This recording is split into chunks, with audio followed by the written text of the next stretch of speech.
Welcome to all students. पिछली कक्षा में हमने हृदय की संरचना के विषय में बात की थी, रुधिर और उसके कार्यों के विषय में जाना था। हमें पता है कि जो मनुष्य का परिसंचरण तंत्र है, सर्कुलेटरी सिस्टम है, उसमें 3 प्रमुख भाग होते थे। पहला भाग होता था रुधिर, यानी जिसे हम ब्लड कहते हैं, और दूसरा भाग होता था हार्ट यानी हृदय, और तीसरा हमने बताया था ब्लड वेसल्स, कि क्या कहते हैं, ब्लड वेसल्स या रुधिर वाहिकाएं। तो ब्लड के विषय में हमने पढ़ा, हार्ट यानी हृदय के विषय में पढ़ा, और हम बात करेंगे ब्लड वेसल्स यानी रुधिर वाहिकाओं के बारे में, रक्त वाहिकाओं के विषय में बात करेंगे। तो ब्लड वेसल्स क्या होती हैं? हमारे शरीर में रक्त इन्हीं रुधिर वाहिकाओं में बहता है, यानी रुधिर वाहिकाएं रक्त को हमारे पूरे शरीर में पहुंचाती हैं, अंगों तक ले जाती हैं, ऊतक, और फिर उसके बाद कोशिका तक रक्त को पहुंचाने का कार्य करती हैं। तो ये रुधिर वाहिकाएं होती हैं, और ये 3 प्रकार की होती हैं। कितने प्रकार की होती हैं? 3 प्रकार की होती हैं। कौन कौन सी होती हैं? धमनियाँ, शिराएं और केशिकाएं। अगर इंग्लिश में बात करें तो धमनी को कहते हैं आर्टरी। क्या कहते हैं? Artery, ARTERY, artery. शिराओं को कहते हैं वेन्स, और केशिका को कहते हैं कैपिलरीज। क्या कहते हैं? कैपिलरीज। तो आर्टरी, वेन्स और कैपिलरीज, 3 टाइप की ब्लड वेसल्स हमारे शरीर में होती हैं, धमनी, शिराएं और केशिका। अब एक प्रश्न आता है, बहुत ही इम्पोर्टेंट प्रश्न, और संभवतः हर साल पूछा जाता है, किसी न किसी सेट में हाई स्कूल के होता है, और वो प्रश्न है, धमनी और शिरा में अंतर बताइए। ये धमनी और शिरा में क्या अंतर है? Difference between artery and veins. तो सबसे पहले हम धमनी के बारे में पढ़ेंगे, फिर शिराओं के बारे में पढ़ेंगे, फिर केशिका के विषय में पढ़ेंगे। तो धमनी के बारे में हम सबसे पहले पढ़ते हैं कि धमनी क्या कार्य करती हैं। धमनी वे रुधिर वाहिकाएं हैं जो रुधिर को, बहुत ध्यान से सुनिएगा, धमनी वे रुधिर वाहिकाएं हैं। हमने बताया था 3 प्रकार की रुधिर वाहिकाएं होती हैं, धमनी, शिराएं और केशिका। तो धमनी क्या है? धमनी वे रुधिर वाहिकाएं हैं जो रुधिर को हृदय से शरीर के विभिन्न भागों में ले जाती हैं। किसको ले जाती हैं? रुधिर को ले जाती हैं। कहाँ से ले जाती हैं? हृदय से ले जाती हैं। कहाँ ले जाती हैं? शरीर के विभिन्न भागों में ले जाती हैं। 3 बातें आई। धमनी क्या करती हैं? रुधिर को ले जाती हैं। किसे ले जाती हैं? रुधिर, यानी ब्लड जो हमारे शरीर में भैया, उसे ले जाती हैं, रुधिर को। ठीक है, रुधिर को ले जाती हैं। कहाँ ले जाती हैं और कहाँ से लाती हैं? जो रुधिर को हृदय से, कहाँ से ले जाती हैं? हृदय से ले जाती हैं।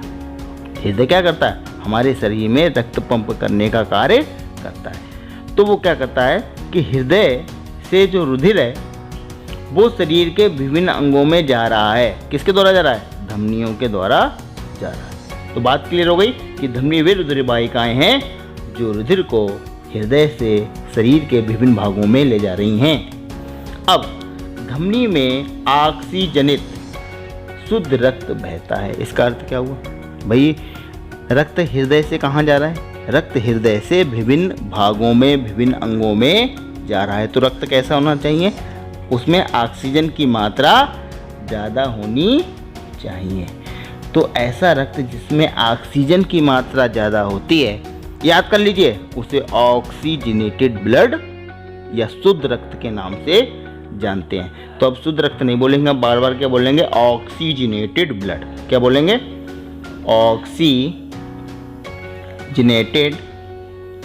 Oxygenated blood. ठीक है, तो ऑक्सीजनेटेड ब्लड वह ब्लड होता है, या ऑक्सीजनीकृत रक्त वह रक्त होता है जिसमें ऑक्सीजन की मात्रा अधिक होती है। तो धमनी क्या करती है? धमनी में ऑक्सीजनित रक्त यानी शुद्ध रक्त बहता है। ठीक है, और वही शुद्ध रक्त जो है शरीर के विभिन्न अंगों तक पहुंचता है। धमनी बहुत इंपॉर्टेंट पॉइंट है, पॉइंट सारे याद करना है। धमनी की भित्ति यानी दीवार, भाई धमनी के इस तरह से है ना, ये धमनी मान लीजिए, ठीक है। मैं आपको दिखा दूं एक बार चित्र में, तब आपको ज़्यादा समझ में आ जाएगी। ये देखिए, ये धमनी है और ये सिरा है। तो धमनी और सिरा के बारे में पढ़ रहे हैं हम लोग। ये आर्टरी है जो लाल रंग की आप दिख रही है ना, लाल क्यों? क्योंकि इसमें शुद्ध रक्त बहता है, ठीक है। और सिरा में अशुद्ध रक्त यानी डीऑक्सीजनेटेड ब्लड बहता है। इसकी बात हम करेंगे अभी, ठीक है। तो जो धमनी है, यानी ये धमनी है, अभी आपने एक बार चित्र देख लिया तो अच्छे से समझ में आ जाएगा आपको। धमनी की भित्ति मोटी तथा लचीली होती है, यानी धमनी की जो दीवार है वो कैसी है? मोटी और लचीली है। जरा देख लो, ये जो दीवार है धमनी की, ये दीवार जो आप इस दीवार की बात कर रहे हैं, ये कैसी है? मोटी और लचीली है। क्यों भैया मोटी लचीली है? इसलिए मोटी और लचीली है क्योंकि हृदय से रक्त जब धमनी में आएगा तो वो अधिक दाब के साथ आएगा, उसमें दाब अधिक होगा, इसलिए इसकी दीवार को मोटा बनाया गया है, लचीला बनाया गया है, ताकि जो रक्त है जब इसमें प्रवेश करे अधिक दाब के साथ तो ये दीवारें फटे ना, ये धमनियाँ फट ना जाएं। आप अपने घर में एग्जाम्पल देखिए, भाई आप जो है अगर टंकी में पानी आ रहा है, उसका प्रेशर अगर बहुत तेज़ है और पाइप आप पतला सा ले लें, तब क्या होगा? अधिक प्रेशर की वजह से वो पाइप जल्दी ख़राब हो जाएगा, फट जाएगा। इसलिए पाइप कैसा होना चाहिए? लचीला होना चाहिए और मोटा होना चाहिए, जिससे जब पानी उसमें प्रवेश करे अधिक दाब के साथ तो वो पाइप ना फटे, ठीक है। तो आर्टरी की दीवार कैसी होती है? मोटी होती है और लचीली होती है, क्योंकि हृदय से रक्त आर्टरी में यानी धमनी में अधिक दाब के साथ प्रवेश करता है, ठीक है। तो आपको जो है धमनी के विषय में समझ में आ गया। फिर हम सिराओं की बात करते हैं, ठीक इससे उल्टी बात लेंगे बिल्कुल। आप धमनी बात याद कर लीजिए, सिराएं अपने आप याद हो जाएंगी आपको। सिराओं की बात करें, सिराएं विभिन्न अंगों से रक्त एकत्र करके हृदय में लाती हैं। यानी धमनी ने काम क्या किया?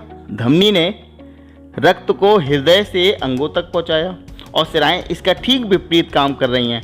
वो विभिन्न अंगों से रक्त को किस में ला रही हैं? हृदय में ला रही हैं, ठीक है। भाई अब क्या हुआ? सिराओं में क्या हुआ? सिराओं जब रक्त जो है धमनी से कहाँ पहुँचा? अंगों में पहुँचा, तो वहाँ पे श्वसन की प्रक्रिया हुई। भाई यहाँ से तो हमने ऑक्सीजन भेजी थी, तो वहाँ पे श्वसन की प्रक्रिया हुई और क्या बना? CO2 गैस बनी। अब रक्त कैसा हो गया?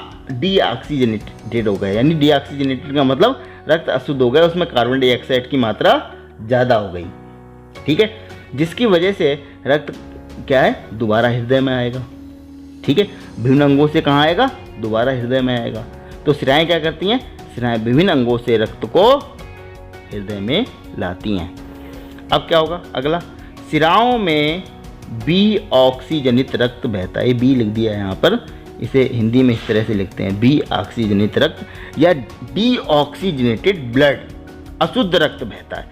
क्यों भाई? अशुद्ध तो हो ही जाएगा वहाँ पे श्वसन की प्रक्रिया होगी, तो सिराएं क्या करेंगे? विभिन्न अंगों में जो डीऑक्सीजनेटेड रक्त होगा उसे दोबारा हृदय में लाएंगे, ठीक है।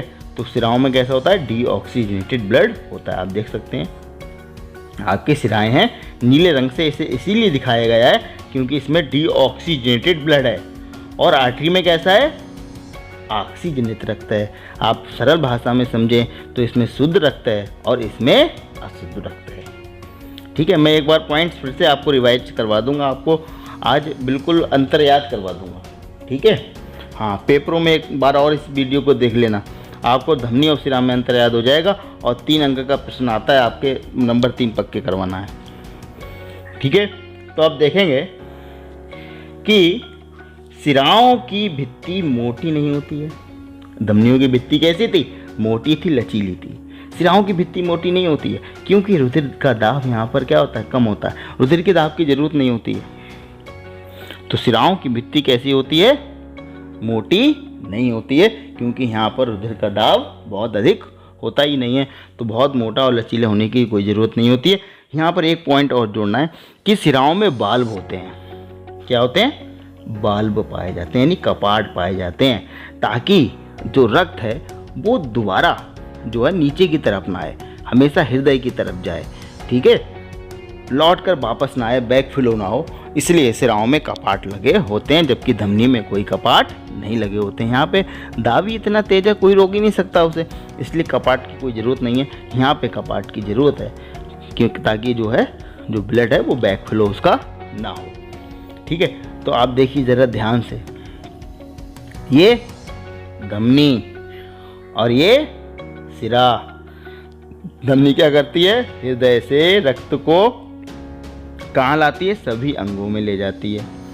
फिर सिरा क्या करती है, सिरा विभिन्न अंगों से रक्त को हृदय में लाती है। धमनी की दीवार कैसी है, मोटी है और लचीली है। क्यों, क्योंकि हृदय से अधिक दाब के साथ रक्त आता है, इसलिए दीवार कैसी है, मोटी और लचीली है। जबकि वेन्स जो यानी जो आपका सिराएं हैं उनकी दीवार कैसी, मोटी नहीं है, क्योंकि यहाँ पर रुधिर का दाब बहुत अधिक नहीं होता है, कम होता है। इसमें कपाट लगे होते हैं ताकि जो है रक्त का बैक फ्लो ना हो, और इसमें कपाट नहीं होते हैं क्योंकि इसमें बैक फ्लो का कोई सवाल ही नहीं उठता, रुधिर का दबाव काफ़ी तेज होता है। अब हम बात करते हैं केशिकाओं की। धमनी और सिरा की बात हमने कर ली, अब केशिकाओं की बात करेंगे कि केशिका क्या है। देखो क्या होता है, जो धमनी होती है, पहले आप इस चित्र से समझिए, ये धमनी है। धमनी जब किसी अंग में पहुंचेगी, ठीक है, जब धमनी किसी अंग में पहुंचेगी तब ये कई सारी उत्तरोत्तर वाहिकाओं में विभाजित होती चली जाती है। देख रहे हैं आप कितनी सारी वाहिकाएं बन गई, पहले एक पाइप था, कई सारे छोटे छोटे पाइप बन गए, ऐसे समझिए हिंदी में। तो आर्टरी क्या होती है, उत्तरोत्तर वाहिकाओं में विभाजित होती जाती है।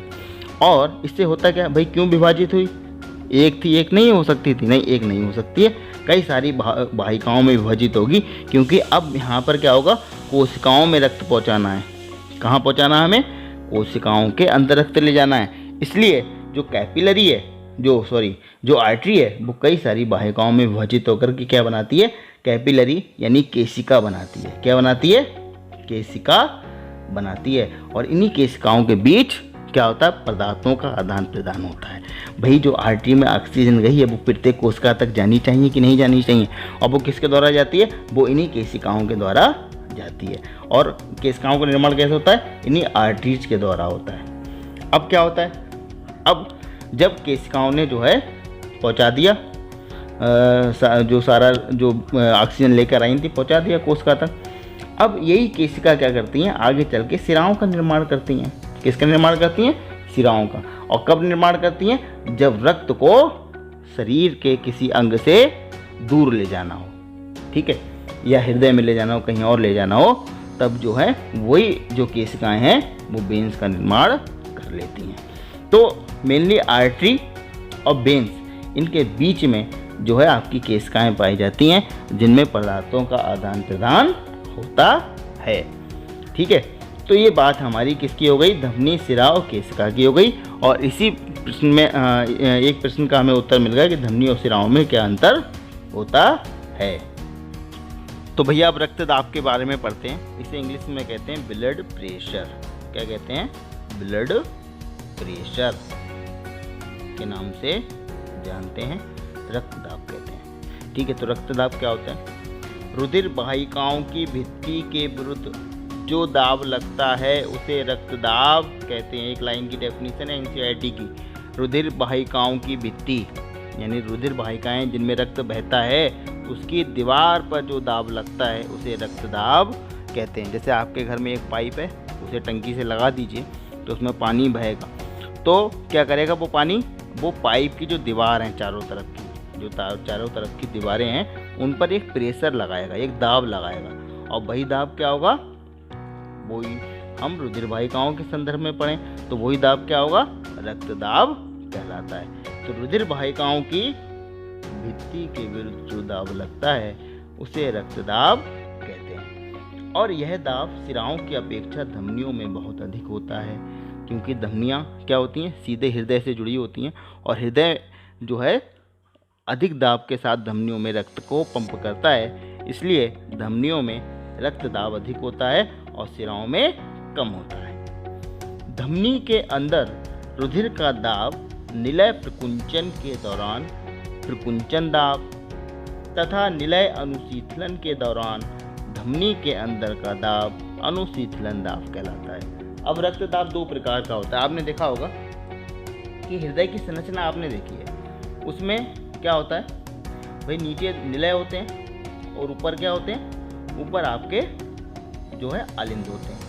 तो निलय क्या होते हैं, संकुचित होते हैं और रिलैक्स होते हैं।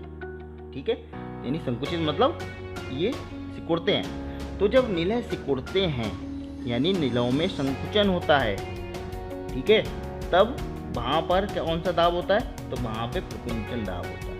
कौन सा दाब होता है, प्रकुंचन दाब। और जब निलय रिलैक्स अवस्था में होते हैं, आराम की स्थिति में होते हैं, तब वहाँ पे धमनी के अंदर कौन सा दाब होता है, अनुशीतलन दाब होता है। हिंदी में कहते, इंग्लिश में कहते हैं इसे प्रकुंचन दाब को सिस्टोलिक प्रेशर और अनुशीतलन दाब को क्या कहते हैं, डायस्टोलिक प्रेशर के नाम से जानते हैं। सामान्य प्रकुंचन दाब लगभग कितना होता है, 120 mm Hg यानी पारा को हम कहते हैं Hg के बराबर होता है, तथा अनुशीतलन दाब कितना होता है, 80 mm Hg होता है। ठीक है, तो हम इसे लिखते हैं कि सामान्य मनुष्य का रुधिर दाब कितना होता है, सामान्य मनुष्य का रुधिर दाब 120/80 mm Hg